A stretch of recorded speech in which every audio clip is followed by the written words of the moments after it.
Ndabahaye mwiriwe canke mwaramutse bakunzi b'ikiganiro warubizi. Uno musi tukaba tugiye kubayagira kuvyaranze umuhisi Robert Mugabe yahoze arongoye igihugu ca Zimbabwe, eka mbere akaba ari nawe yaharaniye intahe yo kwikukira kw'ico gihugu kuva mu mwaka w'1987 gushika mu mwaka w'2017, imyaka irenga 29 ico gihugu catwagwa na Robert Mugabe. Yagiye kuva muri ayo mabanga nyuma y'ihirikwa ry'ubutegetsi mu mwaka w'2017 bivuye ku nguvu za gisirikare. Ido nido ku vyamuranze ni muri iki kiganiro, ikaze n'igwanyu, ariko ndabasaba gufyonda kuri subscribe kugira ngo muba aba mbere kuronka ibiganiro vyacu, mwongere mufyonde kuri aho gakengeri kazi iruhande, mutibagiye kubisangiza abandi.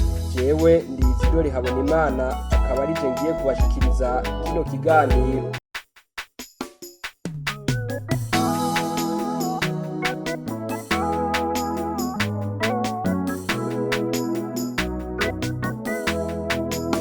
Bwana Robert Mugabe yavutse ku igenekerezo ya 21 Ruhuma mu mwaka w'1924. Avukira ahitwa Kutama mu karere ka Zimba muri Rhodesia du Sud, ariyo Zimbabwe y'ubu. Ico gihe hatwara abazungu. Izina ryiwe nyezina ry'amavuka ni Robert Gabriel Kirigomombe Mugabe. Se yari umwimukira yava mu gihugu ca Nyasaland ariyo Malawi y'ubu. Mugabe yakuriye mu muryango w'abamisiyonari b'abakatolika b'abajesuite bo muri ako karere ka Kutama mu buraruko bw'umugwa mukuru ariwo Salisbury.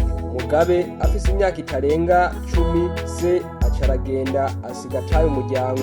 Nyina niwe yasigaye aramurera. Nk'uko bayamaze bati ubuvunitse yiga gucumbagira. Robert Mugabe ayibonye acakura ari umwana akunda ishure bimwe vy'imvamutima. Amashure y'intango n'ayisumbuye yayize kw'ishure ry'abamisiyonari b'abakatolika hamwe yakurira. Ku myaka 17 gusa y'amavuka aronka urupapuro rw'umusindo mu bijanye no kwigisha. Mugabe atireka ngireko acasimbira muri kaminuza y'Fort Hare mu gihugu ca Afrika y'Epfo.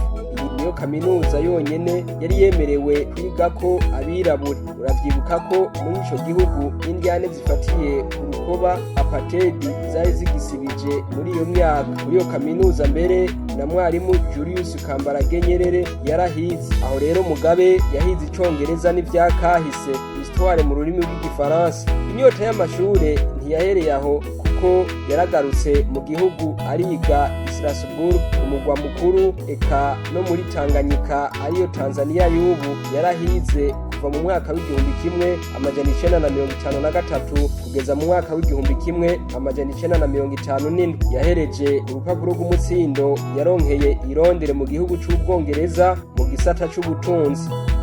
Mu nyuma yaciye aja kwigisha ikiringo c'imyaka 3 mu gisagara c'i Lusaka mu gihugu ca Zambia cahoze citwa Rhodesia du Nord. Avuye i Lusaka aca kubitira iyakara mu gihugu ca Ghana, igihugu kigira kabiri inyuma ya Maroc mu bihugu vyatanguye kuronka intahe yo kwikukira muri Afrika mu mwaka w'1957.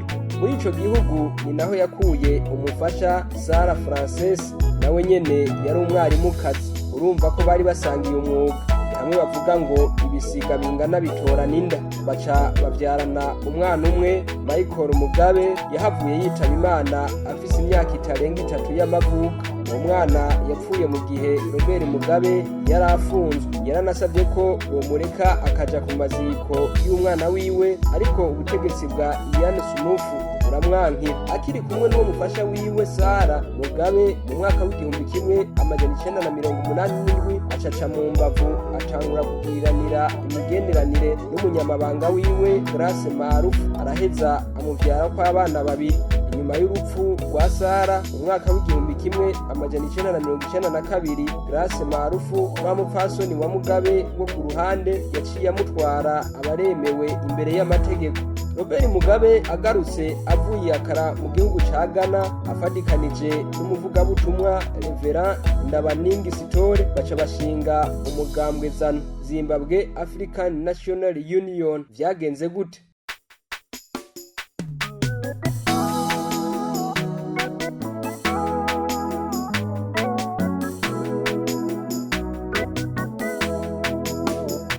mugabo Sitore yari yahoze ari umwarimu mbere yuko aja kwiga ibyo kuvuga ubutumwa muri Leta Zunze Ubumwe za Amerika.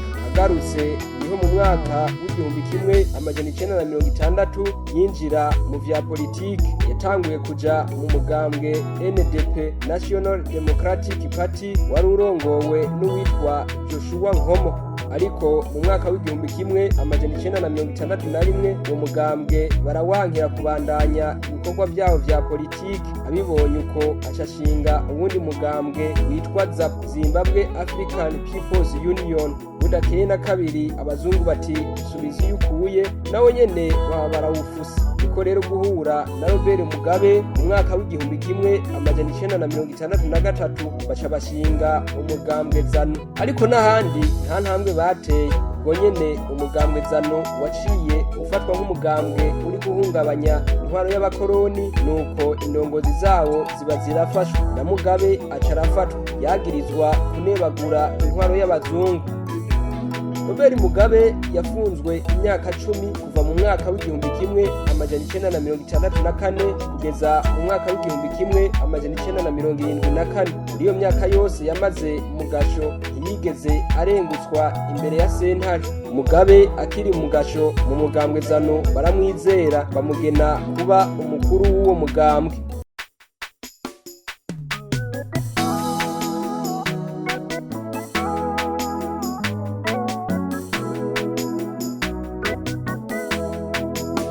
Amaze kuva mu ibohero mu mwaka w'1974 abifashijwemo na John Foster yari umushikiranganje wa mbere mu gihugu ca Afrika y'Epfo. Mugabe yaciye abanza guhungira mu gihugu ca Mozambique. Ashitseyo acarongora umuhari w'umugambwe ZANU wagwana wamuvuga butumwa bari bafadikanije mu gushinga umugambwe ZANU. Ati jewe nta magara yo kuja mu vy'intambara, we ibyo kugwana abarabivuyemo. Acashinga uwundi mugambwe kw'igenekerezo rya 3 Ntwarante mu mwaka w'1978 haca hasinywa amasezerano y'Salzburg hagati y'umuzungu Ian Smoot na Ndabaninga Sitore, umwe yari aherutse gushinga umugambwe cyo kimwe n'uwitwa Abel Tendekayi Muzoregwa. Ubu akaba yari umusenyeri mu idini ry'abametodiste, akaba kandi yari umunyapolitiki. Muri ayo masezerano bari bumvikanye ko hagiye kuba amatora ahurikiyemo bose, abazungu n'abirabure, maze hagasezererwa intwaro y'ubwoko bumwe bw'abazungu. Nyuma y'umwaka umwe mu mwaka w'1979 aba amatora, maze intsinzi itahukanwa n'umugambwe UANC wari urongowe na Abel Muzoregwa, kuko we na Sitore bari bavuze bati twebwe iby'intambara ntimutubaze. Kimwe mu byo bapfuye na Robert Mugabe, kuko we yari muri Mozambique arongoye umuhari wagwana. Muzoregwa aca mu mushikiranganje wa mbere. Iyo ntwaro amakungu arayanka bivanye n'inzitizi baciye bashiriraho imigambwe itari yitavye ayo matora. Aha ni nk'umugambwe ZANU. Bimaze kugenda uko, igihugu gica gisubira mu minwe y'abakoroni mu mwaka w'1979. Inyuma y'intambara z'ubucavanako hagati y'abanyazimbabwe haca haba amasezerano yo guhagarika intambara y'i Londres yavuga ko hagiye gutunganywa amatora ahurikiyemo bose yo mu mwaka w'1980. Mugabo abazungu muri ayo masezerano baca bashiramo akabigi. Ibyo ari byo byose abazungu barabona ko muri ayo matora ataco bazohanoba, nico gituma bashatse kwikingira. Bumvikanye ko uko bizogenda kose bazotegerezwa kuronka ica gatatu c'ibibanza mu nama nshingamateka, kandi ko leta nshasha tazohirahira ngo ibake amatongo bari bafise mu kiringo kiri munsi y'imyaka 10. Mu bisanzwe nibo bari bafise amatongo menshi kandi amera. Mugabe ati murihenda, kuko uraza kuvyumva yahavuye yabaka.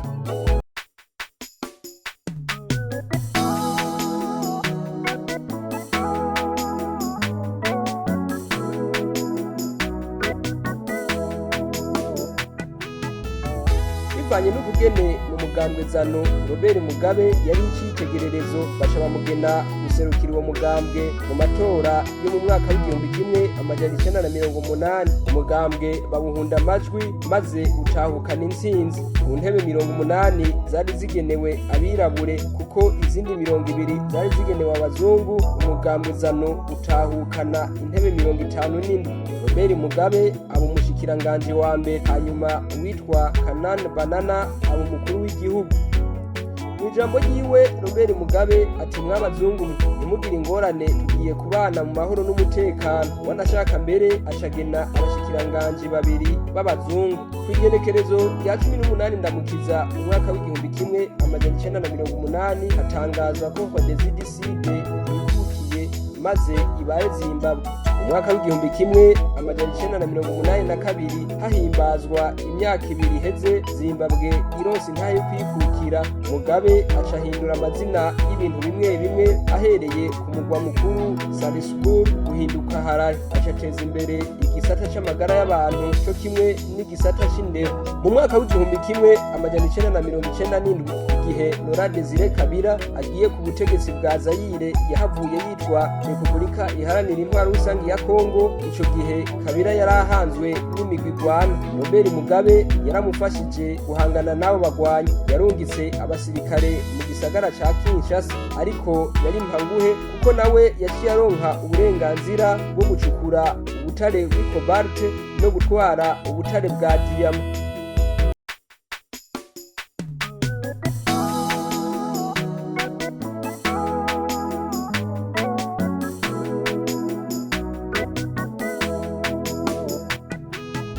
Muri Ruhuma mu mwaka w'ibihumbi 2000 bivanye n'inguvu z'abatavuga rumwe na leta bari bahurikiye mu mugwi washaka impinduka za demokrasi Mouvement pour le Changement Démocratique barongowe na Tsvangirai. Ibwirizwa shingiro ryari rigamije guha ububasha bwo kuguma ku butegetsi Mugabe rirangwa.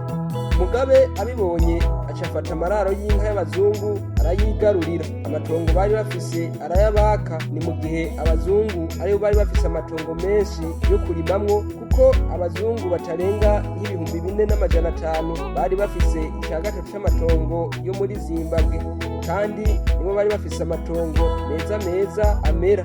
Ariko ibyo byaratumye haba ihungabana ry'ubutunzi. Ku rundi ruhande rwari uruyeri rwo gushaka ko abanyagihugu bamubona neza, eka mbere byatumye abanyagihugu bamwemera baramushyigikira.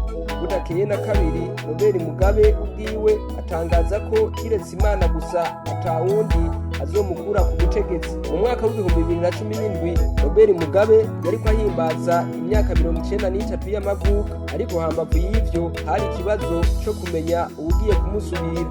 Nyene bica bigaragara ahubwo ko Mugabe ashaka ko umupfasoni wiwe ariwe yomusubirira. Kw'igenekerezo rya 4 Munyonyo ibintu birakomera. Atangaza nyabuna ko yifuza ko umutambukanyi wiwe aba icegera cy'umukuru w'igihugu. Nyuma y'umunsi umwe gusa itarike 5 Grace Mugabe acasaba umugabo wiwe ku mugaragaro ko yomuha ubutegetsi maze akaba umukuru w'igihugu. Umukino wa politike rero ubu uratanguye.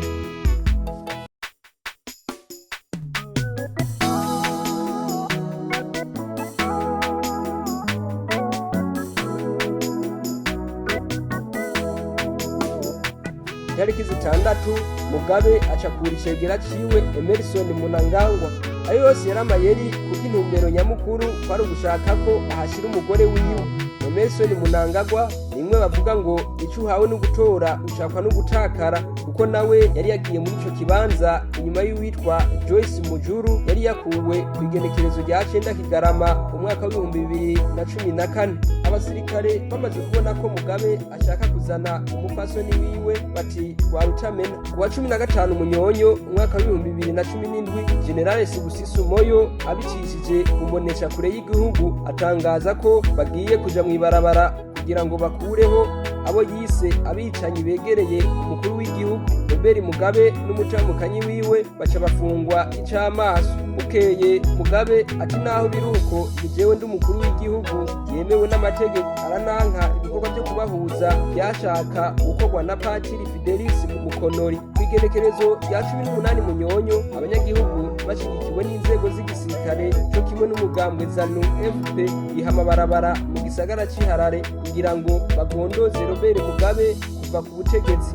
Wa 19 Munyonyo inama nkuru y'umugambwe ZANU irakorana, Mugabe baramukura ku burongozi bw'umugambwe, mbere baca bagira ko baranamwirukana mu mugambwe, aca asubirirwa na Emerson Mnangagwa ari nawe yahavuye aserukira uwo mugambwe mu matora yo mu mwaka wa 2018.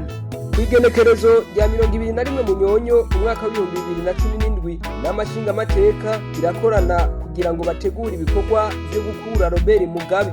Bitaranashika kure, Mugabe aca yandikira ikete kuri w'inama nshinga amateka awumenyesha ko atanze imihoho mu mabanga yo kurongora igihugu.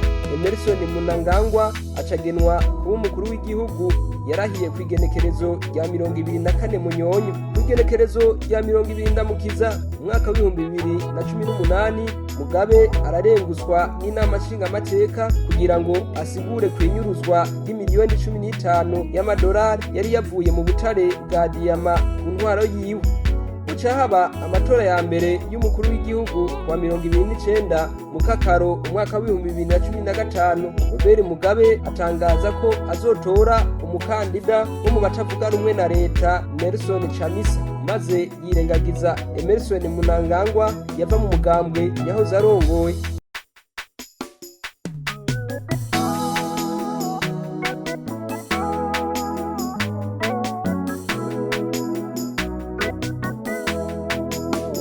Mugabe yitavye Imana kw'igenekerezo ya 6 Nyakanga umwaka wa 2019 ahitanywe n'ingwara ya kanseri. Yari afise imyaka 95 y'amavuko.